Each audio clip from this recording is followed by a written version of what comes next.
In 1904, the automotive world was essentially the Wild West, if the Wild West was populated by rich eccentrics, spooked horses, and a terrifying lack of paved roads. Enter Henry Ford, a man who had already failed twice in business and was currently throwing letters of the alphabet at the wall to see which car would finally make him rich. Before we crank start this 10-horsepower wonder, make sure to hit that subscribe button and ring the bell so you never miss another deep dive into classic car history. Having launched the Model A in 1903, Ford quickly realized that early adopters wanted more power, better reliability, and a car that looked a little less like a motorized horse buggy and a little more like the future. That brings us to the 1904 Ford Model C, a fascinating, slightly bizarre, and often overlooked stepping stone in automotive history that proved Henry Ford was finally figuring out how to build a proper automobile. At first glance, the Model C looks remarkably like a modern car layout because it featured a rounded front hood, which was a dramatic aesthetic shift from the boxy, flat-fronted Model A. However, if you were a proud new owner in 1904 and popped open that shiny front hood to show off your mechanical marvel to your neighbors, you would be greeted by a profound lack of an engine. Ford put the radiator and gas tank up front, leaving the actual power plant buried beneath the front seat. This clever bit of design trickery gave the car a grander, more modern appearance, while hiding the fact that mechanically it was still very much a glorified motorized carriage. Hiding under that front seat was a two-cylinder, liquid-cooled, horizontally opposed engine, often called a flat twin or boxer engine, displacing roughly 1.2 liters or 73.5 cubic inches. In its initial launch, this modest little mill produced a mind-boggling 8 horsepower, though Ford quickly tweaked the design to bump that output up to a whopping 10 horsepower. While 10 horsepower sounds like the output of a modern riding lawnmower, in 1904, pushing a car that weighed just under 1,200 pounds, it was genuinely respectable performance.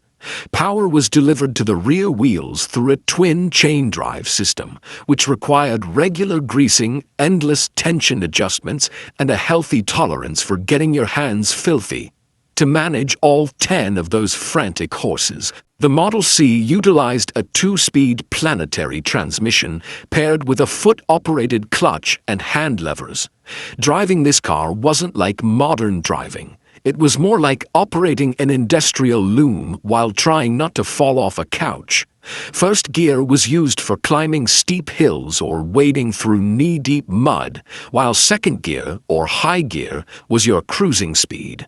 The planetary transmission was relatively simple and robust compared to the fragile sliding gear transmissions of rival cars, which tended to shed teeth if you looked at them wrong, making the Model C remarkably forgiving for beginner drivers who had never operated a machine faster than a stubborn mule.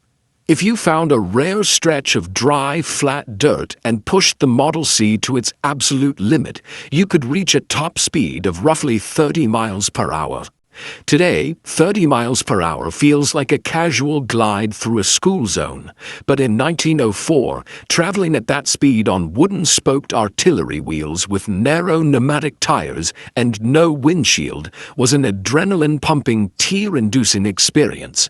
Braking was handled by a mechanical band brake operating directly on the rear axle and transmission, which meant stopping distance was less about engineering precision and more about praying that nothing stepped in front of you. Steering was controlled via a traditional steering wheel rather than a primitive tiller, which was a massive upgrade in terms of precise control over rough terrain. Ford offered the Model C in a couple of body configurations, but the most popular was the classic runabout, which could be converted into a 4-passenger vehicle by adding an optional removable rear tonneau. Entering the rear seat was an adventure in itself, as passengers had to climb through a small door located right in the middle of the back of the car, looking less like dignified motorists and more like they were sneaking into a bank vault. If you opted for the full setup with the tonneau, the price tag sat right around $800 to $900, which translates to roughly $30,000 in today's money.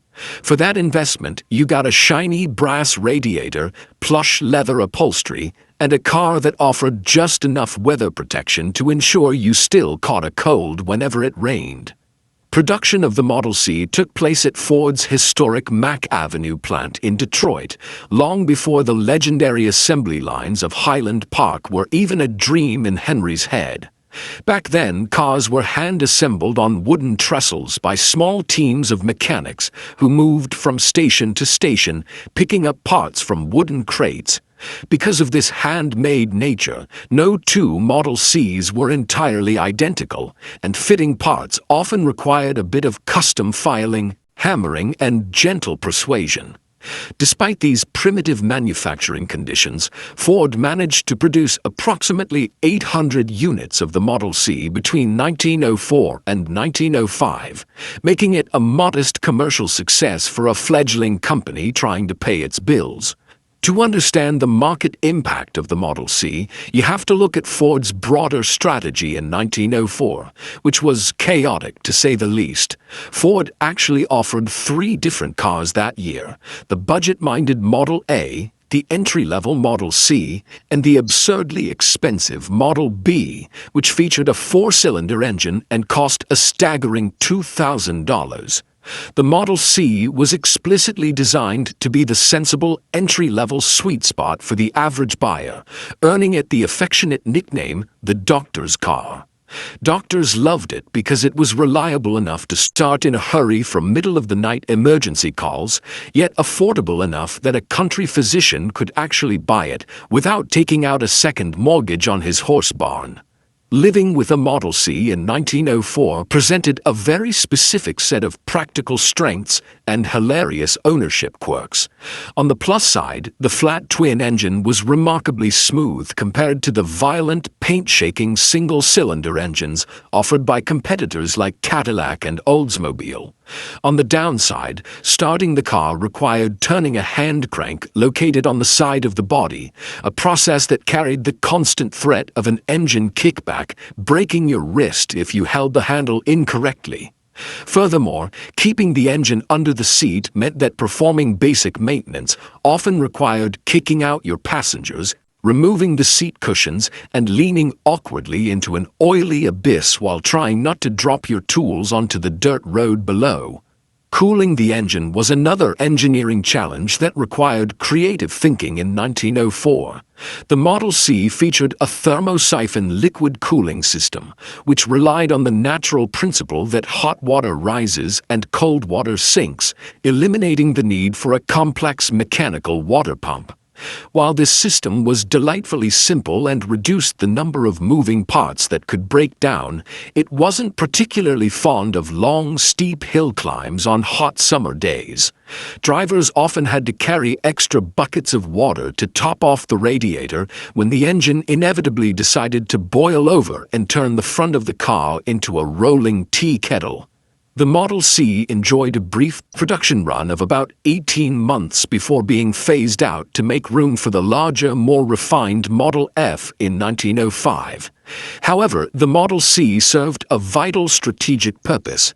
It generated crucial cash flow and built consumer trust in the Ford brand during a delicate financial period. Each letter of the alphabet brought Henry Ford one step closer to perfecting mass production, refining engine design, and understanding what the American public actually needed from an automobile. Without the mechanical lessons learned from the Model C, Ford's engineering team wouldn't have had the foundational knowledge necessary to eventually design the world-changing Model T just 4 years later. Today, surviving examples of the 1904 Ford Model C are exceedingly rare and highly coveted by early brass-era car collectors and automotive historians. Out of the original 800 or so built, it is estimated that fewer than 40 intact Model Cs exist worldwide today, with many residing in private collections or prominent museums. When one of these mechanical pioneers makes a rare appearance at major auctions, prices regularly stretch from $80,000 to well over $150,000, depending on originality and the presence of that prized rear tonneau. Collectors treasure the Model C not just for its brass-era charm, but because it represents a raw, unvarnished look at the birth of the American automotive industry, back when 10 horsepower was king and the engine lived firmly under your seat.